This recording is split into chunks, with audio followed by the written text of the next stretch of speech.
Reinach goes for a round around the fringes. Reinach puts a kick over for himself. Reinach! Oh, he's more dangerous than climate change. Reinach is it. Hello and welcome to the Rugby Hive. I'm Dallen, Stanford, and despite my South African accent, I was fortunate enough to play rugby for the United States on the Sevens World Series. And I'm MacDowell, a former Canadian Sevens international. Back in my playing days, I went head-to-head down in the USA. For several years, Robin has coached international sevens for various countries, including Canada and Mexico. He's massively passionate about growing the game across the Americas through his MacDowell rugby program at all levels. I've been fortunate to be a World Rugby commentator for the past decade, getting the opportunity to be a lead broadcaster at the recent 2023 Rugby World Cup in France, the 2019 Rugby World Cup in Japan, and the amazing Sevens World Series. More than a decade later, we are teaming up to bring you insights from legendary players coaches around the world. This is the Rugby Hive podcast. Dupont on the outside, back inside is Jalibert. Here come the French, linking beautifully. It's champagne rugby, and I can say that because it's from France. Hello and welcome back to Season 4 of the Rugby Hive. It's been sensational to be back in the podcast world, and what amazing support we've seen for the previous episode with legend Nas Botha. Robin, quality, my friend. Yeah, that guy can kick almost as good as me. Exactly.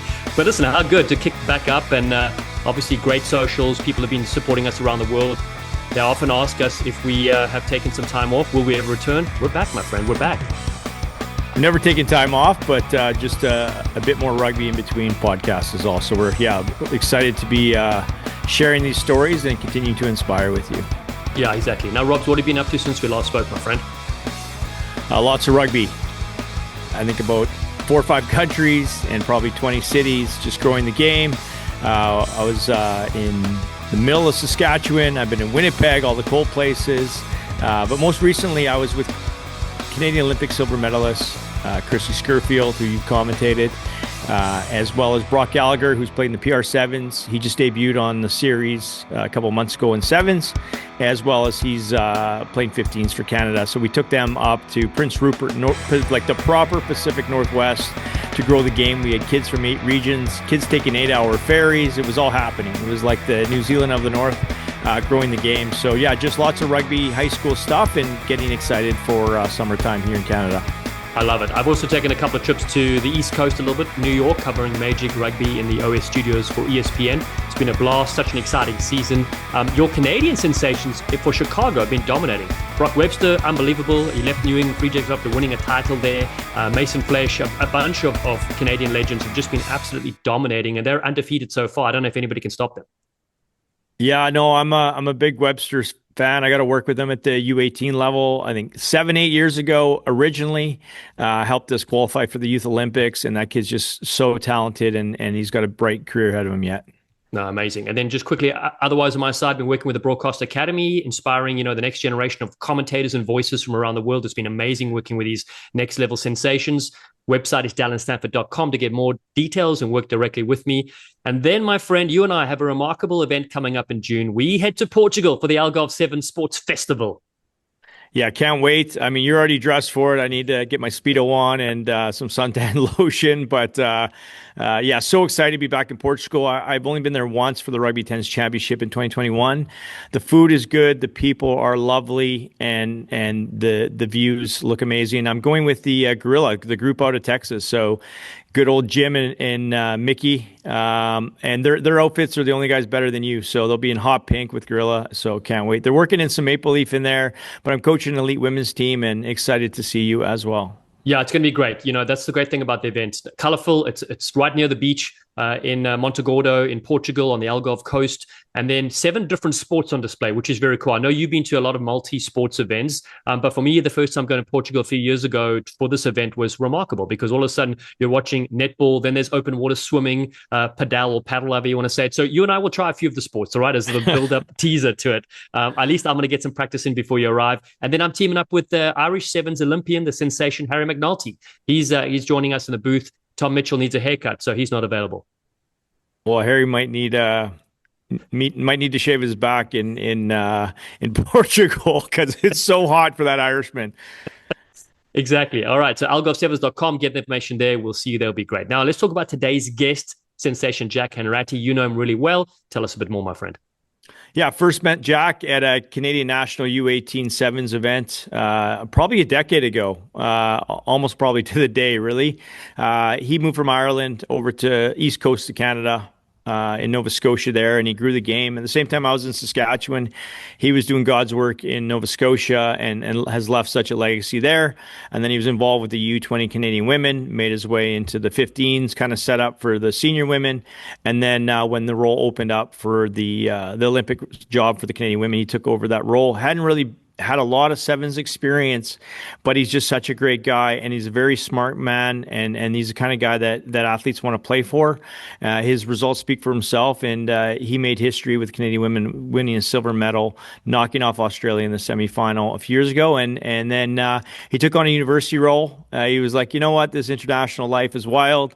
I'm going to go with the stable route. I'm going to take a university role at the University of Ottawa. Was there for half a year, and the USA Eagles women's role dangled in front of him, and they reached out to him, I think, and he jumped on it, which I think is great because he's still young. He's got a lot of life in him, and having so much experience at such a young age as a coach is really going to help him with that women's team. And having the opportunity to work with a number of those athletes like Alev Kelter and Hallie and different stars in the U.S., I'm super excited that Jack's leading them. We're obviously sorry to miss him in the North, but he's not too far, and I don't always cheer for teams. I cheer for people, and I'm excited to see how they go. Yeah, absolutely. We're really lucky to have him here in the US as well, like you said, but North American rugby looking strong, which is amazing. All right, my friend, a few thank yous and shout outs. Why don't you go first with Gilbert Rugby Canada, Canada Biltong, and your academy? Yeah, Gilbert Rugby Canada has been a supporter since day one. Obviously, it's a brand's been around for over 200 years, but our big focus with Gilbert Rugby Canada is growing the game in Canada, specifically helping a lot of outreach programs, developing the game, and just connecting good people. Canadian Biltong, the man Paul Bennett, one of your South African brothers, shipping me up Biltong so I can stay well fed while I'm fishing all year. And of course, MacDowell Rugby, our full-time academy here on Vancouver Island, trying to again grow the game in North America and around the world. Now, you do such wonderful work there, my friend. Amazing. I want to thank Avant Cape Brandy, co-founded by 15 international rugby players, voted best brandy in South Africa and around the world. Available in the Rainbow Nation and the UK, avantbrandy.com, and fill it up again, always, my friends. And then World Rugby Shop, just search Rugby Hive at worldrugbyshop.com. Get some unbelievable Rugby Hive merch items, not just for yourself, but for your family and friends as well. And then Tsunami Sport, the eco-friendly teamwear for all sports. Don't just play, inspire. I've teamed up with them. There's a sleek, sensational Summer Sevens package. You can get your jersey, shorts, and socks with epic designs, just $90 per person. You can message info@legacyecowear.com. Just say sleek sensation in the caption, and they'll know who it is. They'll sort you out. And then interested in broadcasting, let me know, DallenStanford.com as well. All right, you stars, keep connected on our socials, at Rugby Hive on X, Facebook, and YouTube, at My Rugby Hive on Instagram. Please be safe out there. We appreciate all the support. It's time now for Season 4, Episode 38, with USA Eagles Women's 15s head coach, Jack Hanratty. What an honor it is to have Jack Hanratty on the Rugby Hive podcast. He knows how to move around from Ireland to Canada into Nova Scotia to Vancouver Island to silver medal winning Canadian Olympic Sevens coach to University of Ottawa and now head coach of the USA Women's 15s program. Jack, welcome, my friend. That sounds like a ridiculous journey. But, for a person that prides himself on family time and settling, that's a dreadful intro. But listen, I just want to say it's a real coup for us to have you in America. We found out we're not far away from each other in San Diego. So Robin, I'm sorry, another great joins us. Yeah, I was saying on the intro that so grateful for the legacy Jack's left here, but grateful he's still in North America doing great things, but not too far away. Yeah, exactly. Jack, let's go right in the beginning. Let's talk about growing up in Ireland. Number one, where did you grow up and what sports did you enjoy as a youngster? Yeah, I grew up in this, first of all, thanks, lads. Long time listener, first time joiner. I'm from a small town called Skerries in North County Dublin, which just was an amazing, I'm really fortunate of the town that I grew up in, the fact that I could walk to school. We were 5 minutes away from the rugby club. My mum and dad were just so positive at us trying everything.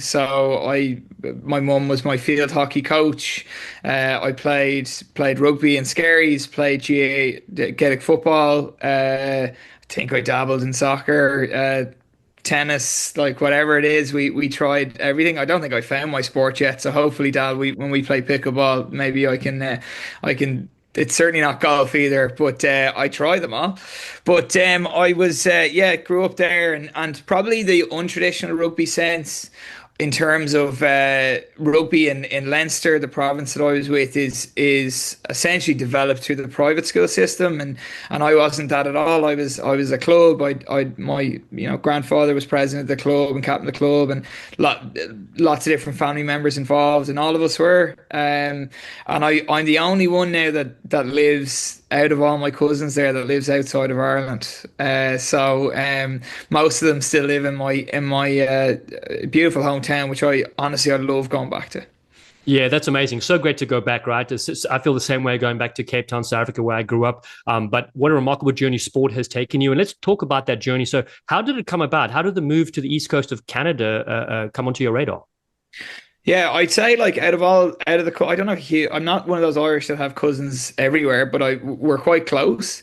And I'd say if someone said who would be the person that ends up working professionally in rugby, my name would probably be last on the list. Like I was always in like theatre and everything like that, and like I would whip. My dad gave me like kind of theatre and stuff, and my mom gave me sport.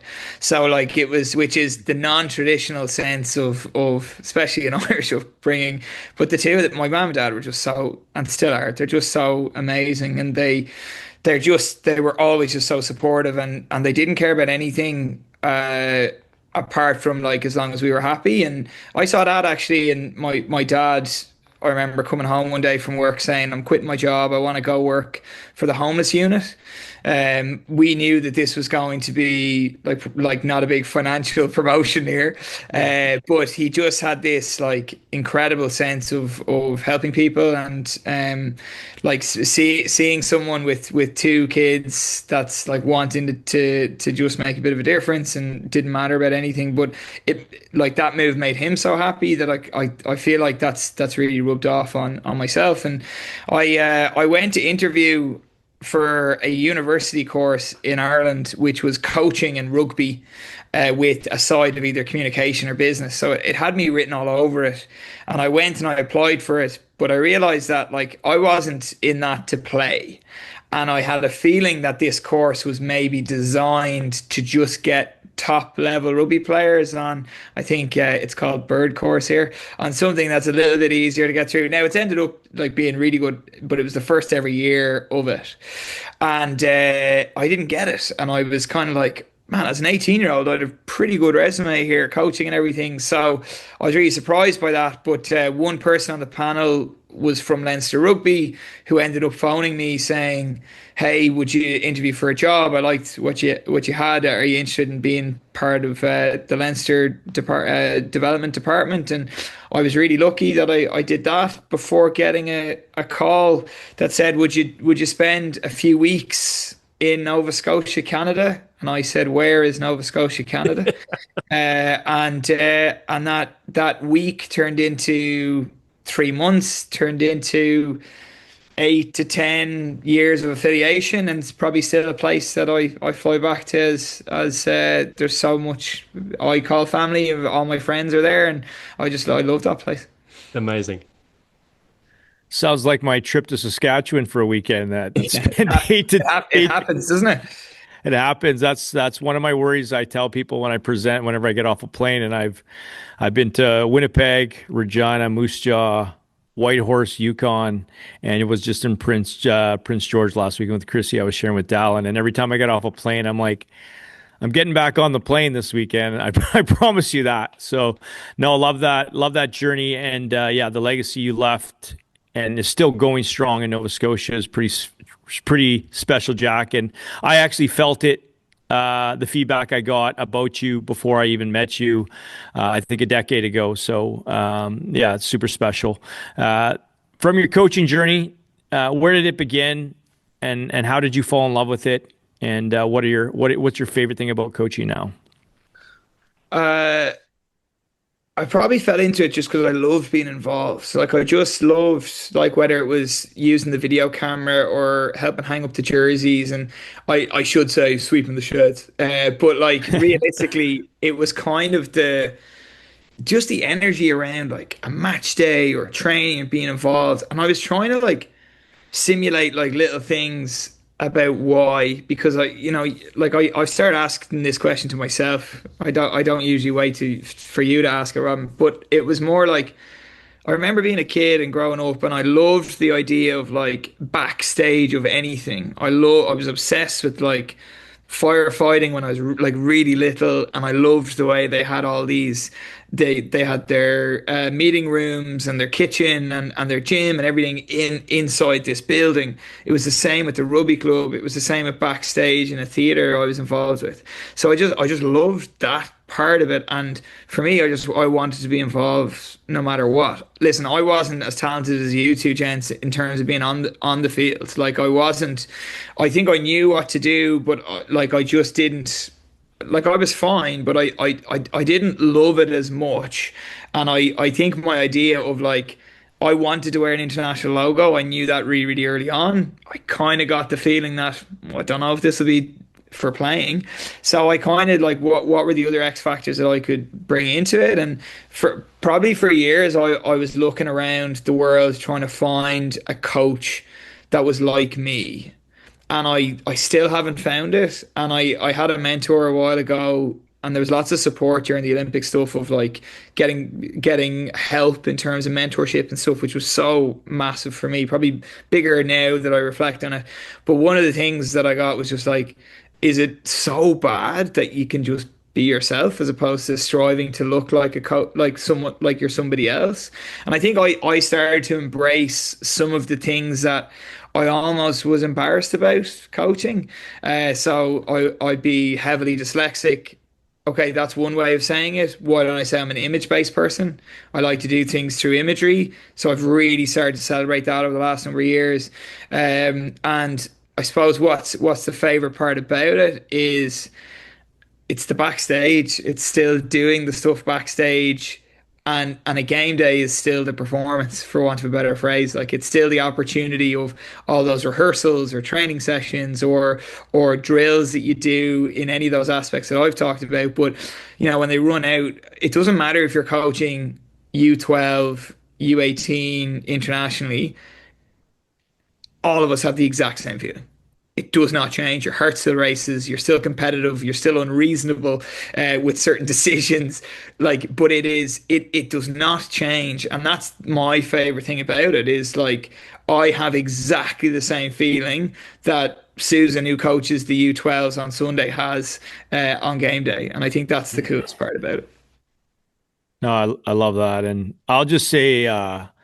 I might have played internationally for Canada, but I wasn't the best player or the biggest player. So I find that often those that aren't the best are actually make the best coaches. And I feel that a lot of times world-class players, you don't see Michael Jordan or Wayne Gretzky having great coaching careers, because I won't say things are easier for them, but when they're that great, that special, they don't understand how to get the whole team together and how to build players that don't have the skills to pay the bills. So that's a beautiful story. And then just another piece too, just as you started in your intro, you're talking about your mom was your field hockey coach, your grandfather was a president of the club. Like that's the stuff like right away that I'm like, okay, he's grown up watching, observing all this, and he's got the DNA of a builder and somebody that's grown up in a household of champions, and of course your selfless father.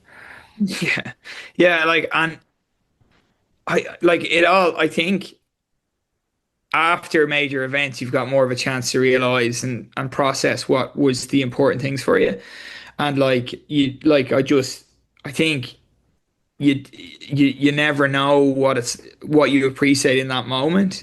But like walking down to the rugby club every single Saturday and every single Sunday, and even when I go home, I find out are the thirds playing, is the under 14 girls training, and you just go down, and it is a club.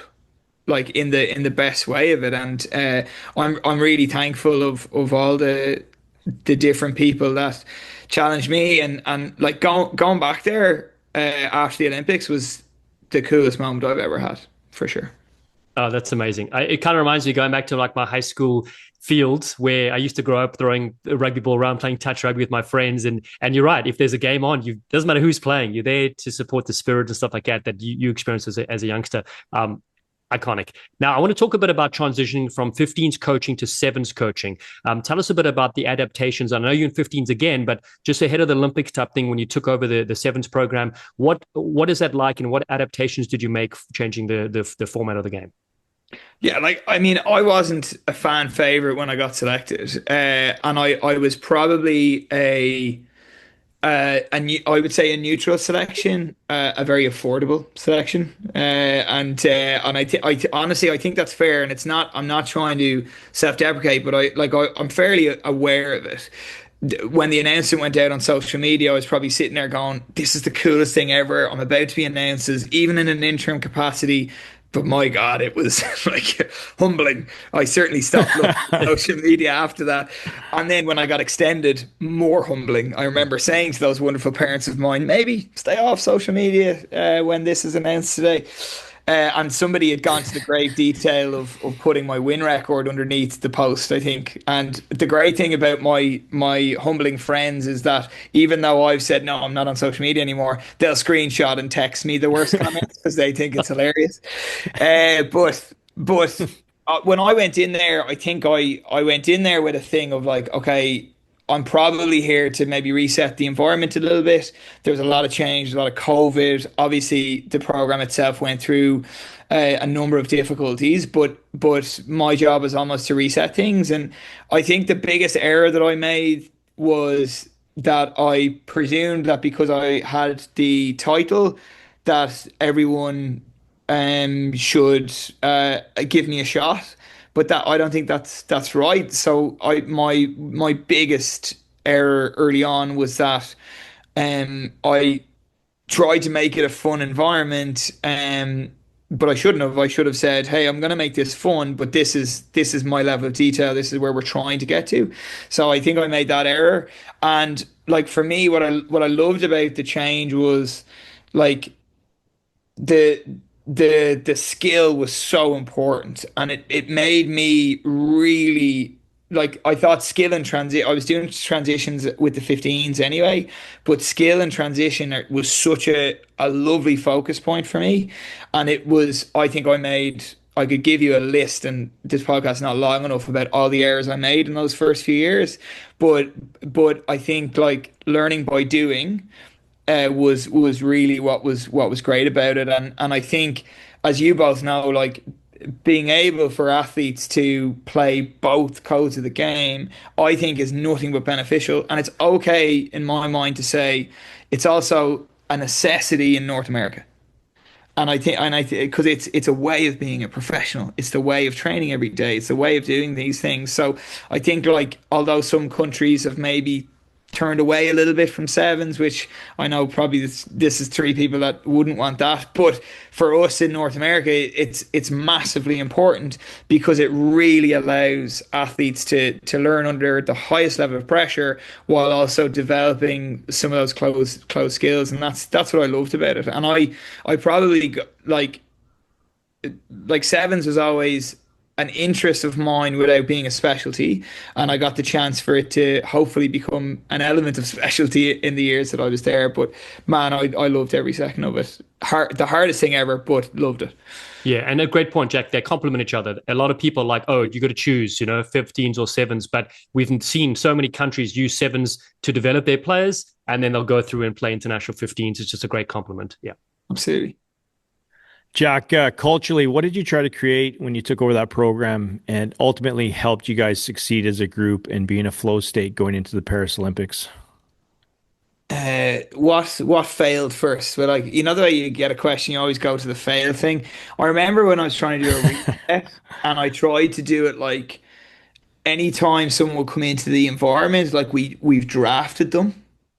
and trying to get this like kind of feeling of like a reset and congratulations, you've been drafted for these reasons. So I got everyone to arrive in, hold a jersey up, and then I had a hat where they would get drafted. And I took pictures. And the athletes probably don't even remember this anymore, but it felt like a lead balloon. Like I thought this idea was brilliant. I thought it was a great way to reset culturally and stuff. No, it wasn't great. And I remember just thinking this, that like, am I in too deep here? Like I think I tried 5 or 6 themes and stuff like that to go through. I think the biggest, and Robin, you'll remember this time, but the like the year before the Olympics, I still don't think I'd fully got buy-in, nor do I think I deserved it. Like I still think I hadn't led a particularly consistent targets, goals, and how we were going to do things. I think having the environment where Kev Rouet would come in and out, where Ian Monaghan was there in a really positive way, Jocelyn Barrio was there, Jen Joyce was absolutely massive in terms of the athletic performance. Like I think we got tied together. But we had been to France, and it was like 14 months away from the Olympics, and we finished 10th. And we'd gone to France early. We'd done a camp. We had brought in 15s players like Sophie de Goody, like Fabiola Fortezia, Sabrina Poulain, like Justine Pelletier was there. Like we brought in lots of players, huge, and then youngsters as well. And we finished 10th. And I was like, oh my God. So we put more money into this. We brought in all the best athletes that we felt from 15s and 7s. And then we brought in everyone together that summer, where we brought in Japan, Hong Kong, and Australia. And we played Australia 6 times. And we lost 5. We won 1 in Shawnigan. And afterwards, I remember one of the losses, Australia did top-ups, and we were dragging our athletes to the ice baths. Like they were so dead. And Australia were just running up and down, and it was just like this was a regular day. And that was the moment where I felt like we became aligned. Like there was no inspirational comment from myself. There was nothing like that. It was just people were like, we've a lot of work to do. And we all just came together. We looked at our training week, some sacrifices. Could we add a couple more training sessions?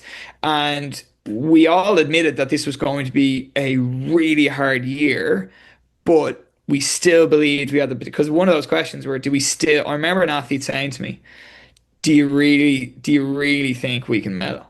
Are we just here for 15s? And I remember that being such, like, I still believed it.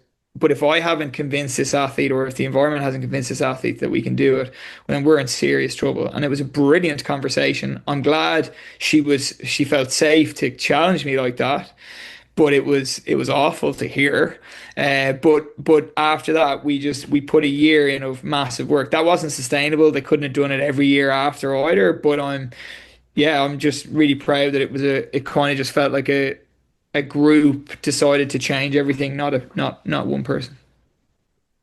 Well, just being a fly on the wall and being around, I was there when you guys played Australia, and I remember I was sitting on the hill, and one of your players went down the short side, threw the ball 10 feet forward, and I think it went off your head. And you were pretty fired up, and I think that same player is probably the reason why you won a silver medal. So you guys ended up getting it right. And having coached myself at so many pinnacle events, you're always like, again, I love how you said, like, right away, I got to go to the things we didn't get right. But being a fly on the wall in Paris as well, and watching you scratch your head as your team got a silver medal, and watching the Australia bench melt in the semifinal and their bronze medal game against US. I feel like teams peak at different times, and sometimes less is more, and sometimes we get it right, sometimes we don't get it right. But I think you guys got it right in the end, and I feel these teams kind of overthink things sometimes and peaked a bit early. So you got them that. one times out of six in Shawnigan, and you got him the one time probably that season when it mattered. So I think that's the biggest thing. I think it's a 4-year cycle, and a lot of coaches don't make it to the fourth year, and both in 15s and 7s, I find these days. And it's just like a relationship; it goes through different stages before you find peace. And it's a shame that a lot of coaches don't get to that fourth year.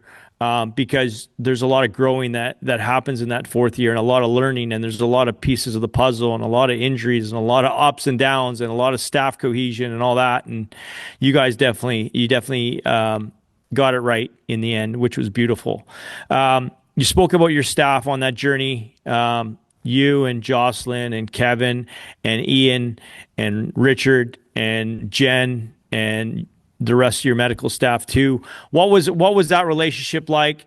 You guys with the one squad, trying to manage, all the schedules, all the other commitments of the athletes, and putting it all together. What was that journey like off the field as a staff?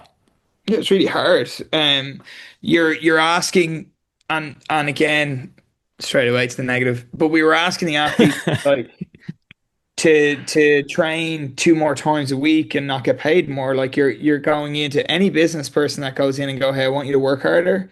Like for what? Like so we had to understand what the ultimate bonuses were. Jen was amazing. Is an incredible athletic performance professional, and is someone that just like didn't know rugby that well, but like came in to learn it, and because we wanted to put rugby first, and did an incredible job. The thing that I got wrong again was just like we were asking the athletes to train so much, but then you've no idea how much more that puts on the staff. Like it puts so much more on the staff, and I was almost like putting the players first, and like there's.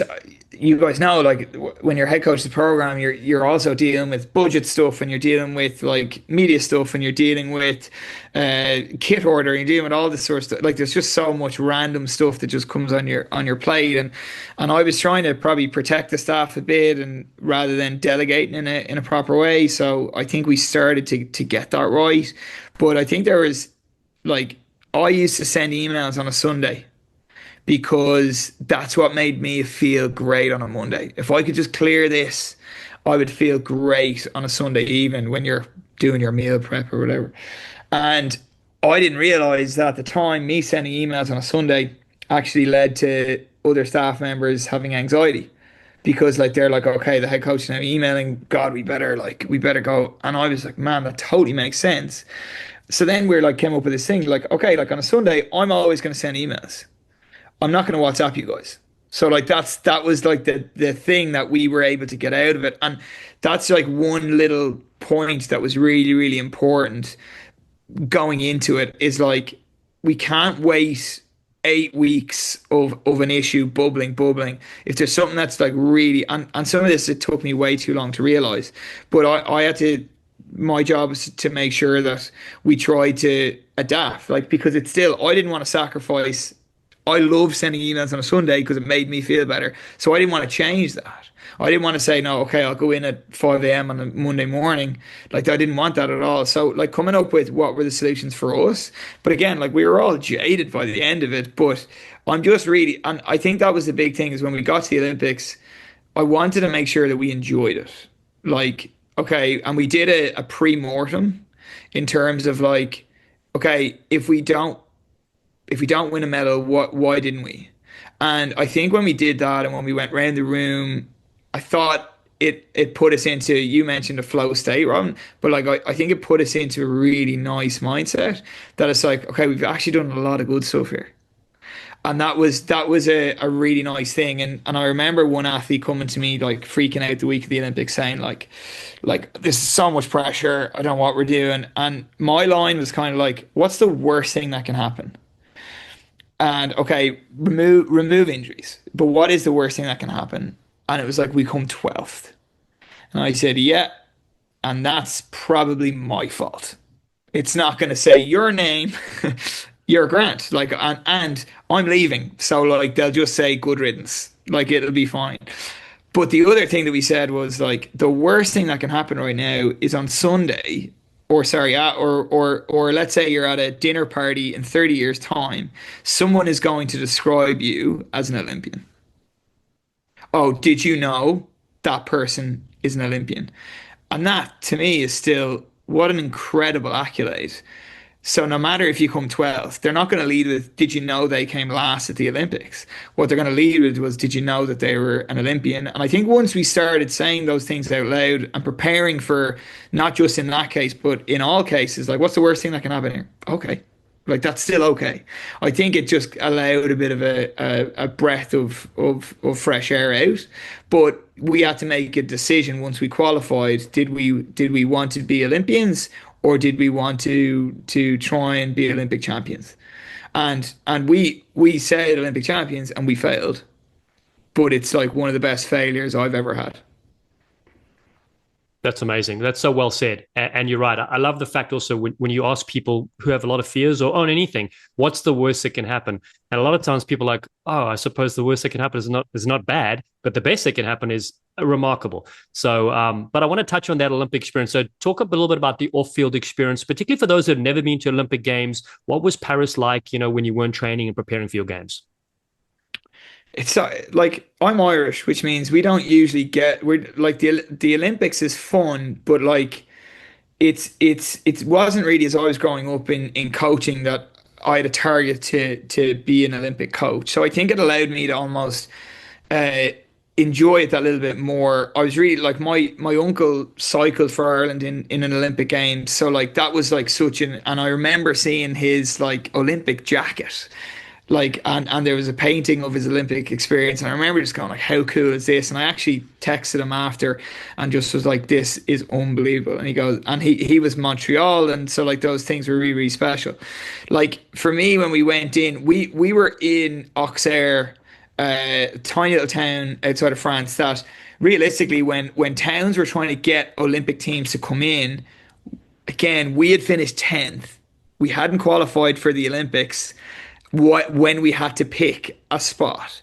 And we went to visit Auxerre, who just showed us that they wanted to be like a town for us. They wanted to feel some form of relationship with the games.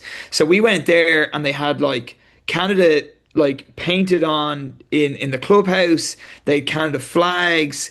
We had open sessions with so many people there, and they hosted us so well. And if it was so lovely, but we, the Olympics very particular, we weren't allowed to wear our Olympic kit there. So it still felt like that little bit separate, but it was really, really beneficial. We drove up to Marcoussis to play 2 games against France, which would and we knew that if things worked out, both France and us knew that we're more than likely playing each other in a knockout stage. So like that was like almost, but no one wanted to play us contact, and we both wanted contact. So we had that, and yeah, it was a risk, but like we wanted to be battle ready. So then when we went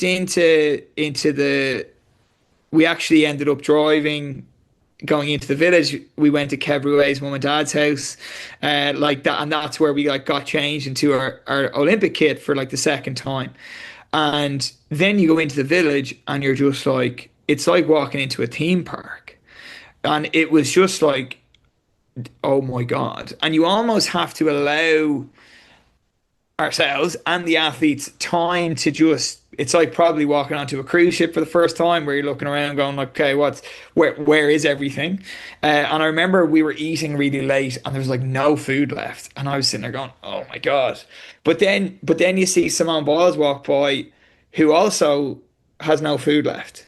So you're kind of like, okay, this is like neutralized. This is fine. It's not us. Like, it's not like someone can't sit there and go, someone at Rugby Canada let this like, this is just what it is. And you get into your habit, and the athletes get the phone and the suitcases and all this sort of stuff. And like, how can you not be just like totally enamored by it? But early on, again, we remind ourselves about, do we want to be Olympians or Olympic champions? And for that day, just be Olympians. Just enjoy that part of it. And then let's get to training, because Jen Joyce gave us fantastic advice, which was, and she was a high level hammer thrower and been to multi-sport games herself. And her thing was, we shouldn't be in the village for that long. And I was sitting there going, what do you mean? Like, let's go there, because the sleeping's not as good as it would be anywhere else. Like the food mightn't be as good.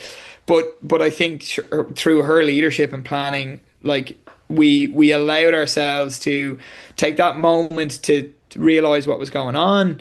And it was funny because the athletes, when Simone walked by, the athletes were just like, and that was so noticeable. And like for me, I was kind of like, oh, that's really cool for them. And for some reason, like, I saw like Nadal, and that was the moment that I went, how am I in the same area that Nadal is in? And that was probably the moment that I was like, man, this is so much bigger than competition. Like, it's just that one moment just trips. Yeah. Remarkable. Yeah, multi-sport games, it's like you hope most of your athletes go to well, I'll say from BC, go to a BC Summer Games, and then they go to a Canada Games and all the rest of it. I went to Commonwealth Games, same one as Jen, and out of everybody in that team, Jack, I was the last guy that probably should have been there. But I remember just looking around. We played in front of 70,000 people, opening ceremonies, 90,000 people, the Queen, and then you have to play the next day. Like, it's always great. So then going into the Youth Commonwealth Games a decade ago, and these boys are just like, we're in a resort in the Bahamas with a bunch of Canadian kids burning their faces off. And we had Andy Friend on, the Australia coach, years ago from the 2016 Olympics. And, it's just a distraction overload. Like, it's just a distraction overload. So trying to let them enjoy the experience, because this is the best week of their life or the best 2 weeks of their life. They worked their whole life to get there. But then they're also the star of the show, and that's the balance. So I loved your theme of, are we here to be an Olympian or here to be a champion, and reminding that. And it's always a balance. Talk to us about the semifinal clash with Australia. Obviously backing up a year from what you took away hosting at Shawnigan on your terms, and how did that game unfold for you and your team? Oh yeah, going 2 tries down in the first half. It's exactly how I wrote it up. It's funny because we had an incredible emotional game the night before, where our theme was, we're trying to spoil the party, which was playing against France in France. And I still have goosebumps because this is 75,000 people that are educated rugby fans that are watching it, and there is no alcohol available.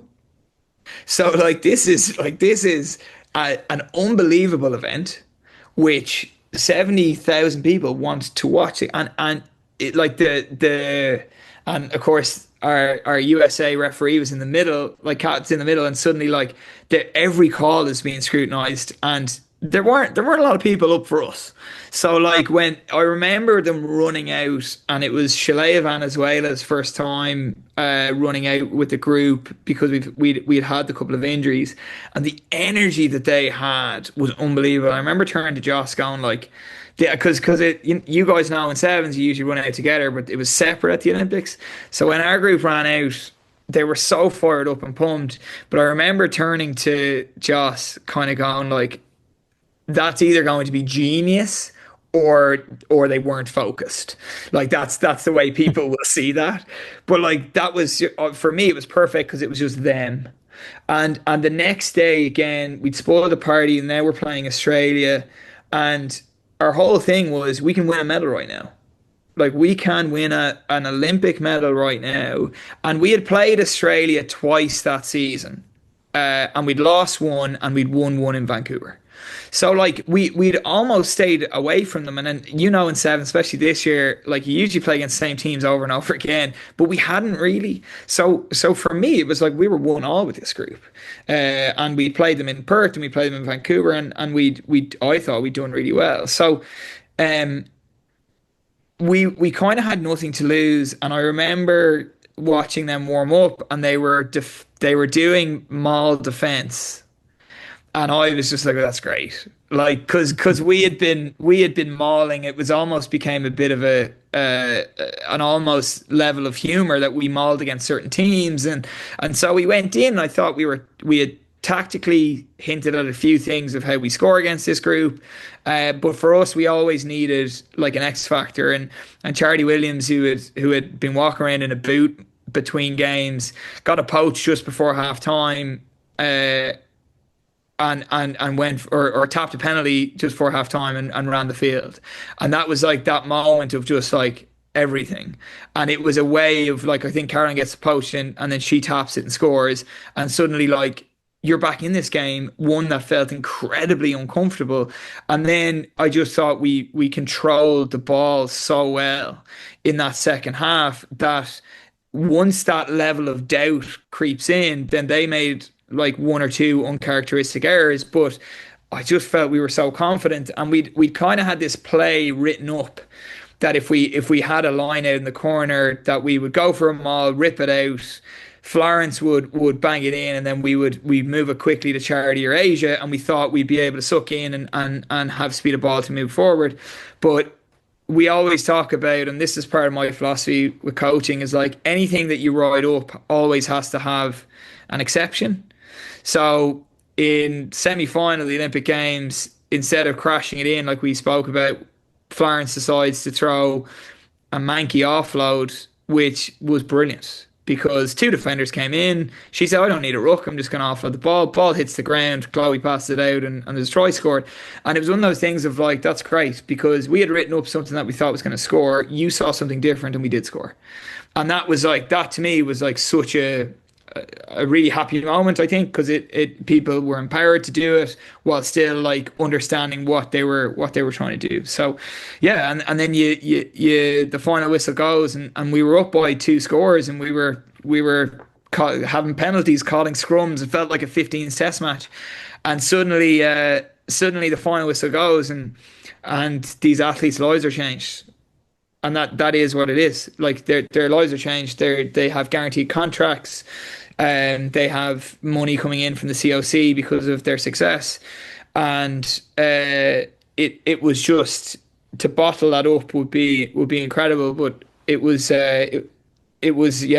amazing. And I always said while I was taking this job was, as long as I can walk down the street after in 10 years time, look across and see one of the athletes and both of us are interested in chatting to each other, I think we've done an okay job, and now you get to do it while also like celebrating an incredible life milestone. That's beautiful, and appreciate the insights and the impact and ripple you're talking about from that success. Being a week ago with Chrissy Skerfield in a classroom with young kids from rural Canada holding her medal. Well, to be fair, of course, Chrissy forgot her medal, so we had to bring Chris's medal in good form. But yeah, just seeing Chrissy impact kids' lives, like probably about 300 kids' lives, 400 kids' lives last week. And yeah, just the impact goes on and on and on. And then now to this day, like you guys, all I said when you guys wanted to Carissa's mom, who I was sitting with, is this group has just made my job easier as far as trying to get kids in Canada to pick up a ball and play. Just wanted to touch on the France game. A year before, I was at the Men's World Cup bronze game and final. South Africa and New Zealand. We know who Dallen was cheering for. Now, being in that stadium, sold out, versus the women day one pool games a year later on a Sunday, Monday, Tuesdays when the women played. The men played on a Thursday, Friday, Saturday, the men's sevens Olympics. The men's sevens finishes. The women kick off on the 3 worst days of the week, Sunday, Monday, Tuesday. You could hear the stadium because you had to walk in miles and miles and miles. You could hear the stadium erupting before you even got to the stadium. I've never experienced anything in all my years as an athlete, as a coach, or a super fan. Going fast forward to that France game, I wore my Commonwealth Games opening jacket that had a 70s theme, which Doesn't wear well now because people think I played in the 70s. But anyhow, I was sweating to death in this thing. I had a fever. I think it was 40 degrees, and I was the only Canadian amongst a bunch of Frenchmen. And I stood up the whole game, and the whole game by myself, I have a Frenchman pushing me in the back, Jack, smacking me in the back to sit down when everybody else was standing up, and I just ignored him. Thank God you guys won. Anyway, I didn't react to it. I definitely wanted to turn around and give him a Canadian handshake, but I walked up the stairs and I stopped when I was halfway up the stairs, and I look back at this guy and he just nods his head in defeat and waves at me, and I walk on. So thank you for that moment. Like it was, and there when Chloe Daniels scored in that moment, the camera went straight away, and Ricky Swannell, I think, is commentating, and it went straight to a group of people wearing Canada shirts, of which it was my dad, and the camera just spotted him straight when Chloe scored, and my dad is like this, and his eyes are wide open. It's an incredible photograph. I'll make sure I send it on to you guys. But the photo's unbelievable. It has the score, the time, and just my dad like this, like just saying like, and then it goes straight to me trying to make subs and move people around in very different emotions. But like it was like those moments are incredible, and like you then when you watch the athletes walking onto the podium, and I stood with my now colleague Emily Boywell, who was directly beside me, who had her first World Series stop the exact same day that I did. We were both named interim at the time, and now we're both standing there just like, this is unbelievable. And like realistically, we knew that it was likely going to be, the odds are that it's, if you're here, I ain't here. So like for North America to have like both of us standing there together and just going like, man, how cool is this? And you are just like, it's all about the athletes as it should be, but you have like, and you almost feel rude, but you have the best seat in the house where you're just standing there watching these athletes walk onto a podium. And the two of us were just, and Zach was there as well, and Josh was there as well. And it was just like, we just got to be fans in that exact moment, and it was it'll be I remember just thinking to myself, I've got to get these games on a hard drive just so they never delete for me. But it was just some incredible memories, and you don't talk about it every day, and like, so this is like, it's amazing to even just remember these things, you know. That's truly amazing. I will say that. And the fact that Robin was there, obviously, he looks good for somebody that's 60 years old right now. So that's impressive. But I know he was messaging me from the Olympics saying, oh my goodness, you're watching this. And I absolutely was. And the fact that you said, of course, you know, look, New Zealand, Australia, generally on the Sevens World Series face each other most times. But the fact that your team, Canada, USA, are on the podium, truly remarkable thing. I just want to touch on, so talk us a little bit about that final. I know obviously things didn't go according to plan, but like the crowd behind your team and stuff like that, the support you received from back home, women's rugby absolutely exploded. We obviously seen the likes of Alona Mar since then, but what a great moment for women's sport, right? Yeah, like again, I think the biggest moment was when we ran out against Fiji on that opening day, and every seat was full, and I was like, this is, because we had been used to it, and you guys know more than anyone, but we'd been used to, like, if you're playing early, it's pretty much an empty stadium. And when we had played a year before in France for ninth place, and we lost to Spain, there weren't a lot of people there on that final day morning. So when we were there playing against Fiji, and the crowd, and it was one of the longest ball in plays, the opening play, we had prepared so much for like what is the ultimate ball and play time, and it almost doubled it. I think it was dreadful. I remember looking at Chrissy almost apologizing, saying like, I'm sorry, I thought, like, I never thought it would be that. But it was one of those things where the as soon as the teams ran out, the noise was exceptional, and it did not stop. Like, it didn't stop.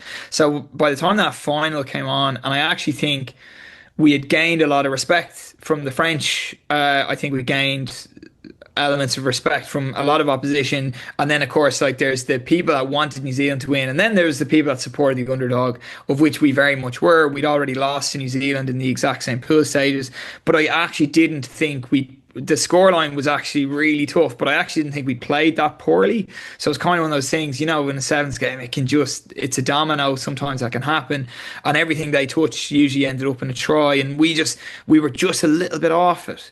So I don't think we needed to change much, but we were walking out. They got to sing the anthem, which we hadn't done all year. So that was remarkable because it was a new feeling, and the staff got to look at them while the anthem was being sung, and then we played the game and had a tough start, but a really good chunk in the middle that was good, and we'd written up a couple of things that we felt like we could attack them, and we just didn't execute it to the best of our abilities. I would have loved to have taken a few things back and made some subs at different times and all that sort of stuff. But like our whole thing was like, we are either winning a gold medal today or we're winning a silver. But we perform in the final. And that was something that we wanted to make sure we spoke about. Like we did, it was my last warm up, and one of the athletes was like, "Oh, let's do that stupid drill that you like us to do. Like, come on!" And that was before the Olympic final. And we came into the circle, and usually, but we came into the circle just before we started warm up, and we were like, "All right, welcome to the Olympic final." And everybody and I remember one of the staff members just bursting laughing because it was just like we had talked about it all the time, and suddenly you were there, and it was just such a light thing. It was just so like, oh yeah, of course we are. That's what we said we were trying to do.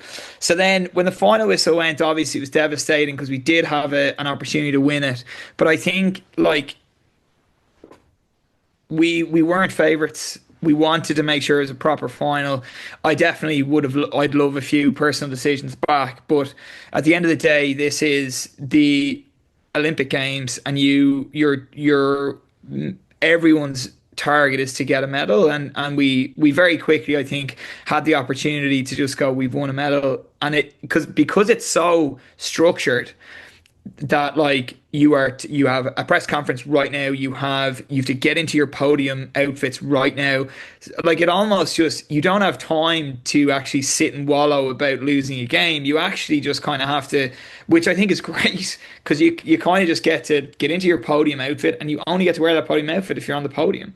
And suddenly then you get to walk out, and at the start of the competition, Dallen, there wasn't a lot of people that wanted to interview myself, and suddenly you'd be France and there's more people, and now you're going into press conferences because you've won a medal, and those things really just like allowed you to appreciate the enormity of the accomplishment. And then what was really rugby was like at the end, all the teams sat back and watched the haka be done by the Olympic gold medalists. And like I love our sport. I like there's definitely times where is the haka an advantage and all that sort of stuff, and there's loads of debates there, and I won't get into any opinions on it. But we had lost the gold medal. New Zealand had won the gold medal, or we'd won the silver rather. And all teams just kind of sat there and watched the haka, and then everybody got in together all the athletes got together for one big photo. And I was just like, to go back to the original, like 70,000 people, Olympic medals here in Paris. The next one is in North America in LA. Like what? And for me, I was just like, this could be enormous. To go back to what Robin said, was like, you're now not explaining the game as much. You're now like you're stating the game, and people at least know what it is, and that's game changing.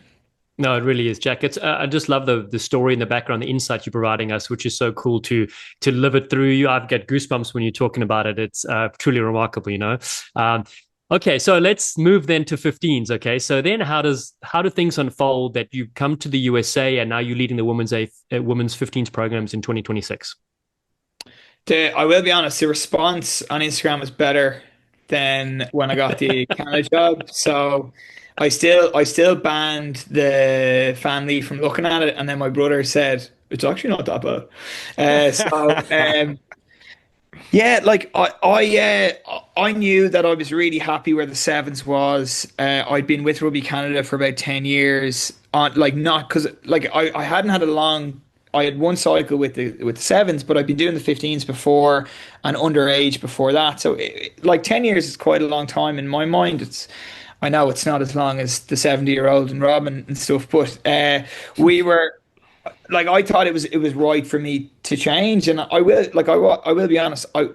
I also felt I had so much I needed to develop as well. So because I think when I'd left, there was like people were kind of like, "That's a shock. Like this is probably the best job you're ever gonna get, Jack. Like, do you really want to leave?" And I was like, "No, no, no. I just think I needed it." And I went to the University of Ottawa, and I don't regret it whatsoever. My only regret was that I couldn't finish what I was excited to do. And there's a good reason for that. Like I loved the city of Ottawa and Danica Smith and the rugby program there and all the assistant coaches, and Pat Thompson has become such a close friend of mine who's an assistant there. Um it was an incredible experience, and I improved my coaching, no doubt. Like I had more time to, I think, deliver to it. But the shortness of the season was something that was like, it was tough for me because they have great resources. I was well paid for that job, and I felt like the competitive itch wasn't being scratched as much as I want. And when I watched the Women's World Cup, I had no job. I was supporting obviously the Canadian team. I was very interested to see what other teams were going to do, but it was the first time I felt that women's 15s rugby was mainstream. I thought the production value was unbelievable. The crowds were amazing. The quality of competition was amazing. And this was the thing that really got me was prior halftime and post, we weren't just celebrating the occasion in women's rugby. We were actually tactically complimenting or challenging coaches, athletes, teams. And I was just like, this is real now. Like, it is not just, isn't this great? We've sold this amount of tickets, which I'm not trying to be facetious there, but that is because it's grown so quickly. That is the thing we've celebrated more than anything else. And I remember watching that World Cup going, oh my God, I would love to be back involved here. And to be honest, there's probably not. I was enjoying Ottawa. Like it was an important thing. I knew that I was struggling moving from the traveling and the lifestyle to live in, and Ottawa in the winter is cold enough. So it was one of those things. I knew I was struggling a bit, but I was enjoying coaching, and I loved my boss, as I said.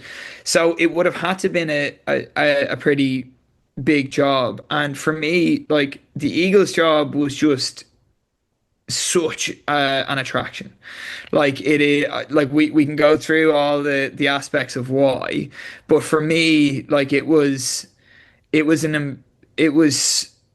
easiest yes, I think, once I thought about it and once the opportunity came. I'd say there was unbelievable candidates that applied for this job, and again trying to figure out why might I be a decent option. But I'm a sort of guy that goes 100% into something. And it's funny because I found a lot of the Canadian athletes and staff to kind of tell them, like, I've decided to accept this job. And I was really nervous about doing that because you're jumping across, and obviously, but I think anyone that knew me as a person and that actually cares about rugby, like, Kev is so transactional. Kev laughed, said, "I knew you'd be bored," and then basically goes, "Okay, good, you're in USA. Good, we'll do things." And it was straight away so transactional, and I was sitting there going, "Kev, I've something to tell you."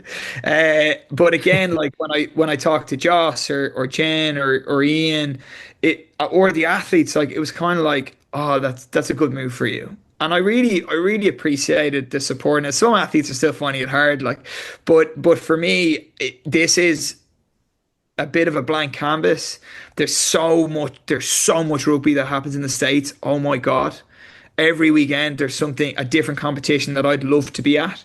And there's just a energy of excitement about the game. I think Alona's been a big part of it. The women's sevens medal, it was such a big part of it. But there is a huge eagerness here to not just be at the events again, to actually try and start challenging by the time a home World Cup comes around, which will come around sooner rather than later. Love that, Jack. And yeah, excited for you. It's, when you're away on tour, you can't wait to get home. You get home for a few weeks, you start scratching your head, going, I want that challenge. As you begin your second major journey at the world stage coaching, how has the previous experience, pressure, challenges, successes shaped you as a coach? Which you started everything with a negative, as Darcy would say, a growth opportunity. And now you're in a position, still as a young man, as you look at this approach wide open. I think I'm more sure of who I am. I think I'm more understanding of what I don't have, and not, rather than being embarrassed about it, just like get people who are good at that. And I think I was embarrassed about it for a number of years, so I just wanted to be good so much. And like, I think the time in Ottawa was a great way to just, like, it's not the end of the world. This is a job, and sometimes you're greeted with such negativity because it's other people's hobby. And I am so fortunate that I get to work in my hobby. But my hobby is also watching rugby. So like last weekend, someone's like, "Oh, what are you up to this weekend?" "Well, I'm getting up early to watch the Women's Six Nations." "Oh, for research." "Well, sure." But I also did that when I was in Ottawa. Like I enjoy it. Leinster in the Champions Cup final next week. Like, I'm really excited to watch that. Like, it's certainly my hobby. I think I'm a lot more relaxed. That's for sure. Like I know what I get excited for, and I know that it can be done, and I know that I was not perfect in the build up to Paris, but I obviously did a few things right. And I'd rather look at, and it's funny, it's ironic because I have started everything here with a negative, but because I've gotten better from it. And right now in this journey, like, I've already made loads of errors, but I'm also really excited about the positives that we showed in our first tournament. I'm really excited about some of the training behaviors that the athletes have produced already. And I also, like, we were well beaten by Canada, and that's kind of where we're at. Like, we struggled in certain aspects of the game, which that's okay. Like okay, that is an aspect. Scrum is an aspect where we wanted to work on. We brought in some good people to help us, but like, the Australia game was amazing because it was delayed for so many hours. We're on hurricane watch. We're like, alarms are going off. Like, Kansas was just amazing, but I thought, like, my press conference started at 2 a.m.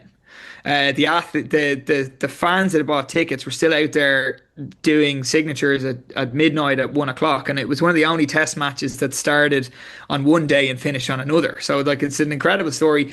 But I loved the way how adaptable everybody was, and for me, that is massive in sport. It's massive in women's rugby, because although we are striving to be the best it can be, there's still when we play in South Africa, we're going to be based in Stellenbosch. We're going to be flying for test matches in and out. That's not preparing you for a World Cup, but it's very much great challenges, and also what an amazing thing to be playing in South Africa.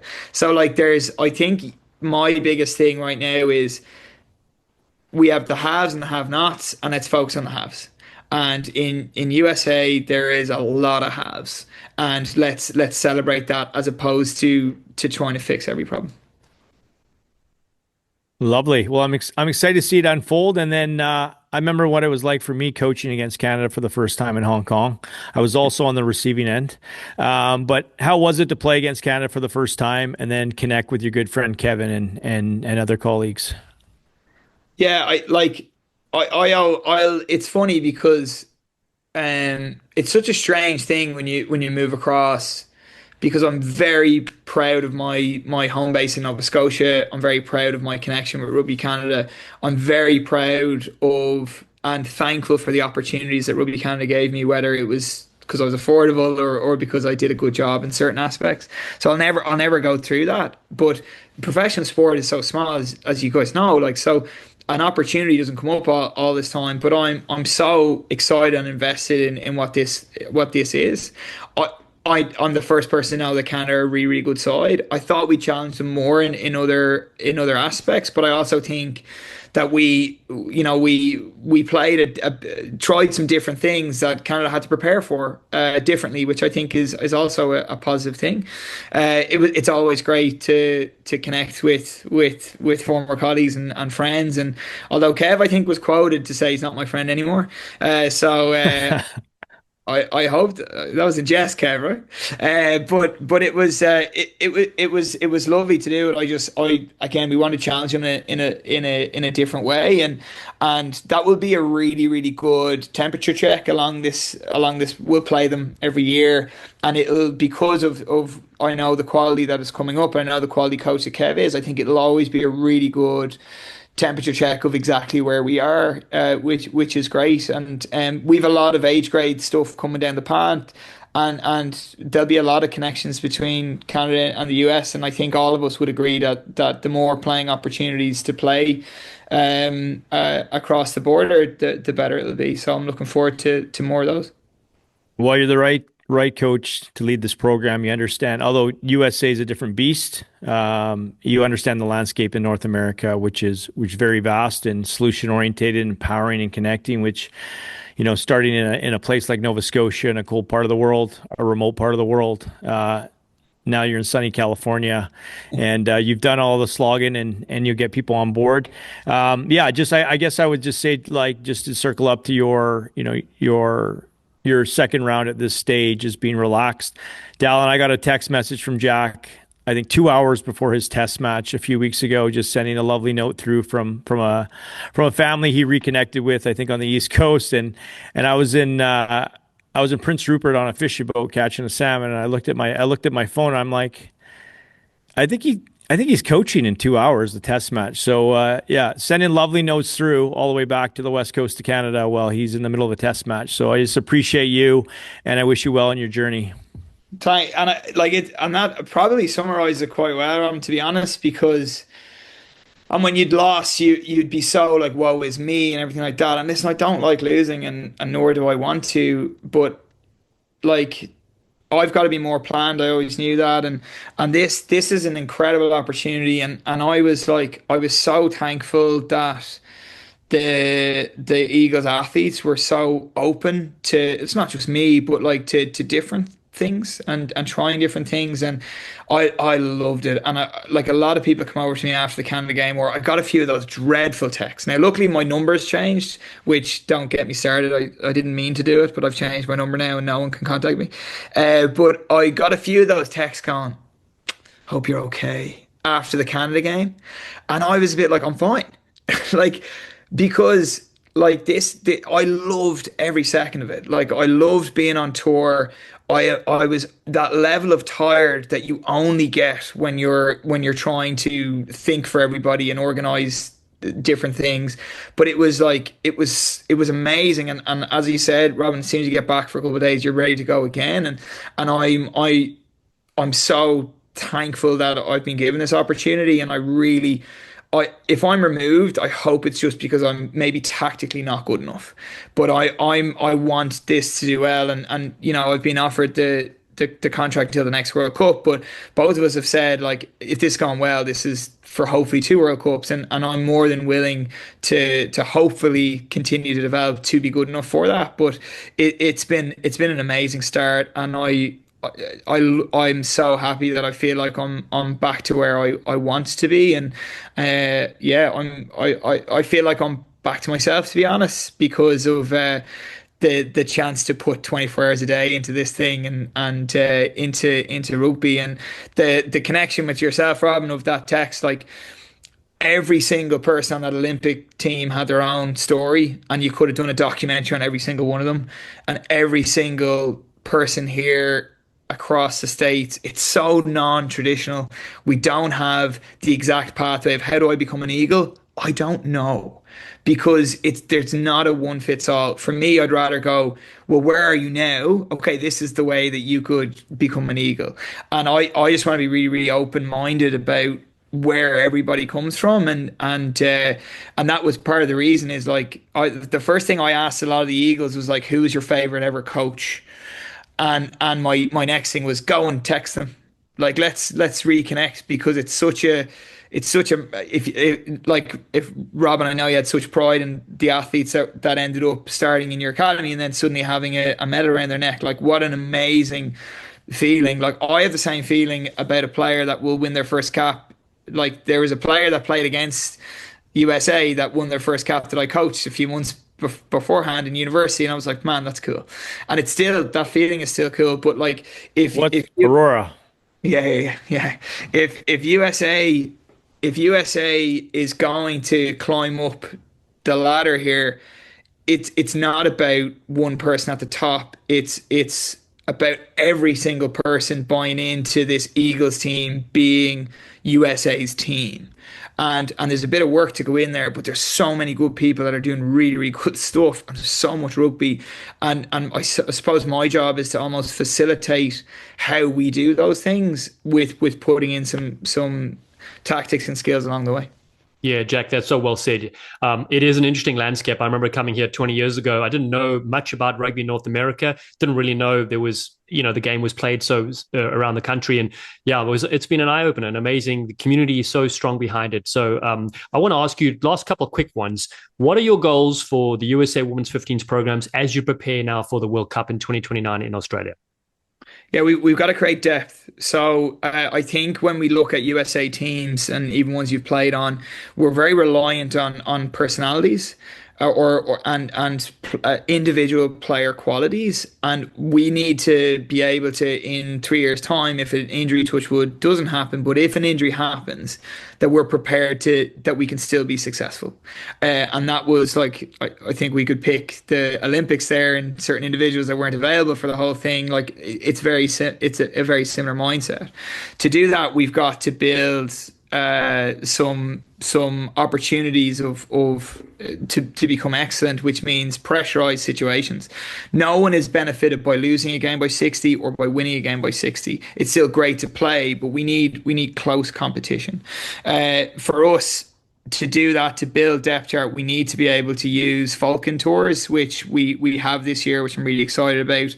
Really be with under 20s and 21s, be deliberate with them to chat about. I don't want there to be, this is Jack's style of play, but we need some things to be constant. So couldn't we just lead through principles, so that, like, if Jack is gone, like, because that's what sport is like, that the age grades are not just starting at the very beginning, that, like, if it's principles that can still be developed, in my mind.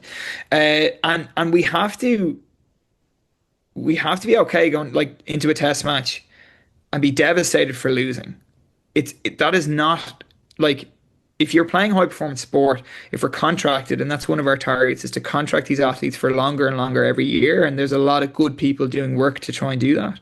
But we also, with contracted athletes, we also want to win or show growth on field. And that's going to be massive.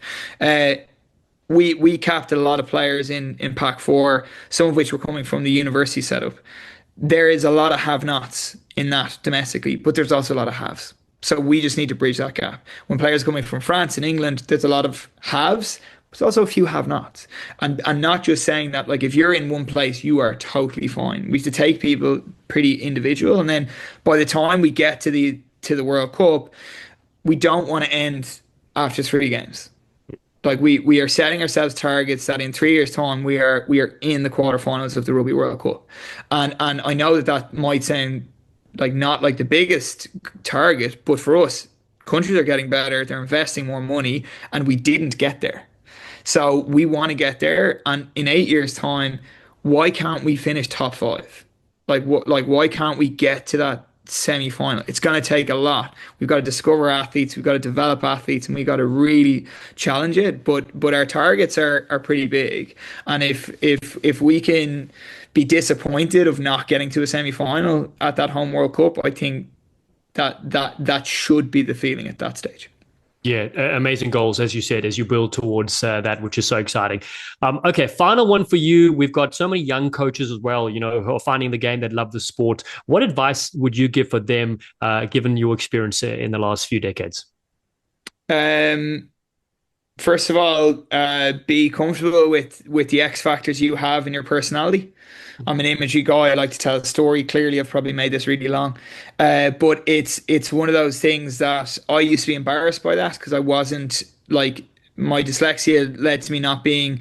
I felt really terrible when all my colleagues could read a book and I was like, oh, I'm watching like YouTube. That's okay. Like get things out of it. Be okay with who you are. When you get your first polo shirt, you don't know everything. Be okay with that. Like learn from everyone, be open to it, and be okay saying like, hey, I actually don't have the answer for that. Because I think at times when you feel so vulnerable, you go into defense and then suddenly maybe we're not giving the clarity that the athlete needs, and being really open to the level of knowledge that these athletes have, because they mightn't have played rugby for a number of years, but they might have played hockey or soccer or football, and everything brings an X factor. And then just go learning from everybody. You can learn from everybody, and I could sit here for another hour and list the little things that I've stolen from everybody. So be really open to it, and if it ever becomes a pursuit of finances, we've lost it. I am really lucky that I've got to work professionally, but like at the end of the day, if I was offered this to be full-time coach for a part-time salary, I probably won't tell USA Rugby this, but I probably would have taken it still. Like, because it's the goal first was the thing that I wanted. And I think at times, sometimes like you see people going, well, how much do I get for that? Like, you lose a bit of energy. And I'm not saying that we downgrade the level of commitment, but you want the target, or you want the challenge first, and then everything else will come second if it works out for you and your family. Yeah, that's amazing, Jack. Just so nice to hear the background, of you growing up and all the way in your coaching journey. It's been phenomenal seeing you on the big screen and obviously, calling some of your team's action. Very excited to see what this next chapter look like. We're going to see you in sunny San Diego for pickleball soon. But we really appreciate your time, your energy, your effort, and it's amazing what you're doing with rugby in North America. Thanks, guys, and thanks for growing the game. Bloody star. Love it. Love it. Now, Jack, before we let you go, do you mind saying I'm Jack Hanratty and you're listening to the Rugby Hive? I'm Jack Hanratty and you're listening to the Rugby Hive. Beautiful voice too. Beautiful voice. Sounds better in Irish. Come on. I had this radio show on a Friday night, which was this rugby radio show. Yeah. And it was like, so I did it for Leinster because they wanted a little bit more. We had this partner Dublin radio station, 98 FM. So I had this tagline. Yeah. Which was, and I have it straight away, so I'll give you the tagline. This is Jack Hanratty for Leinster Rugby's official radio supporter, 98 FM. And then it moved to, this is Jack in the Pack for Leinster Rugby's official. So Jack in the Pack became the thing, which was ironic. So I ended up doing like a radio reporting from like two of the Leinster Heineken Cups and stuff like that, and it was the year before I moved to Canada, and I loved it because we used to call it games, all that sort of stuff. So like that, I feel like that's why if you give me a chance to do this, I talk shit for hours. No. Yeah. Jack, you've given him too much ammunition for next time he commentates you. It'll be Jack in the Pack the whole time. So I love it. I think it's brilliant. Yeah, no, it's so good. Okay. It was really funny. And like I had this, my big moment was Brian O'Driscoll was planning to retire, and Leinster just won the Heineken Cup, and now we were playing against the Ospreys at home in the RDS, and this was the week after the Heineken Cup. I was holding the Heineken Cup, and my job was, when they won, I run over, give it to Brian O'Driscoll, and then I interview him live on the thing for the radio and for the stadium. And I was like obviously he was one of my heroes. So I was sitting, I'm 19, 20, and I'm sitting there going like, oh my God, this is unbelievable. Shane Williams had other plans, got the ball, scored in the corner, and they was it Lee Byrne or something, nailed the conversion. And so I'm holding the Heineken Cup, and I was like, are we celebrating? And it kind of showed this mindset of like, we're definitely going to win. We're definitely going to win. We didn't. You got to love sport. Yeah. And suddenly, like, it was like the radio show was like, we're not going live. We're not doing it. Leinster like, do not bring on that Heineken Cup. So I'm literally sitting there going like, okay. So I just like ended up putting the Heineken Cup in my car and almost like driving home. So it was I thought it was my moment to become like Yes. the face of rugby or the voice of rugby. Yeah. And then I realized I better stick to the coaching. Hey, this has to go on the show. Come on. Absolutely. So hang on, listen. So you didn't give the trophy, never got given to the Ospreys who won it? No. So this was a different competition. Oh, different. Okay.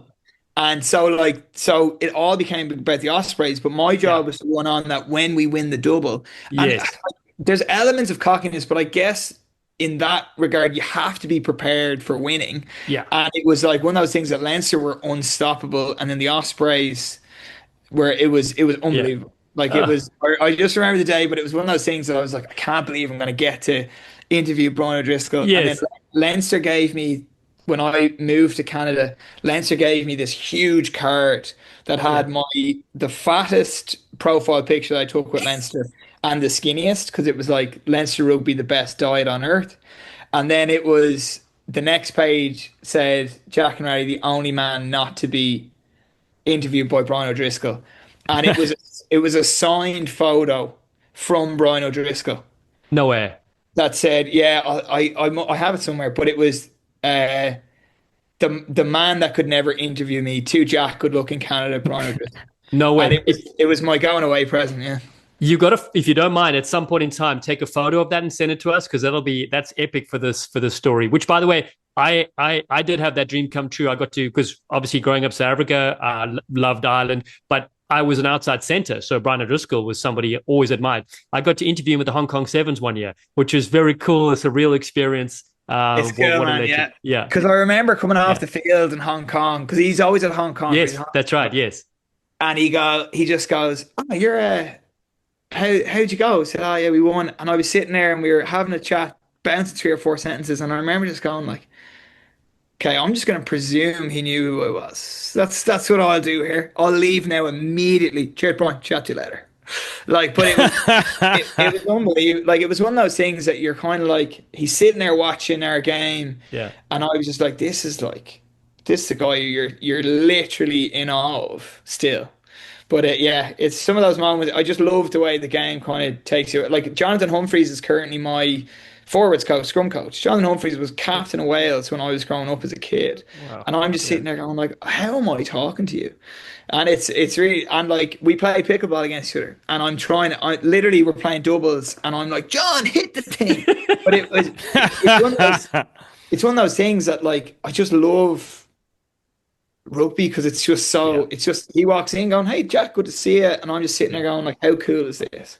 And it's those moments that you just said, and like, obviously, Robin, when you were with Fiji, like, those things, it's just unbelievable. It's ridiculous. So special. I love it. Amazing. Jack, listen, thank you for your time. Really appreciate you. Look forward to seeing you soon. Also never stops talking, does Perenara, but I suppose that's the job of a scrum half. He feeds 5 out from the own line. Satutu picks up, finds Jordan. Skins one, back to Hoskins Satutu. Here comes Perenara. Back on the inside, Barrett. Oh, not even Wes Craven could have directed that. It's frightening from the All Blacks. And Beauden Barrett gets a popular try in DC.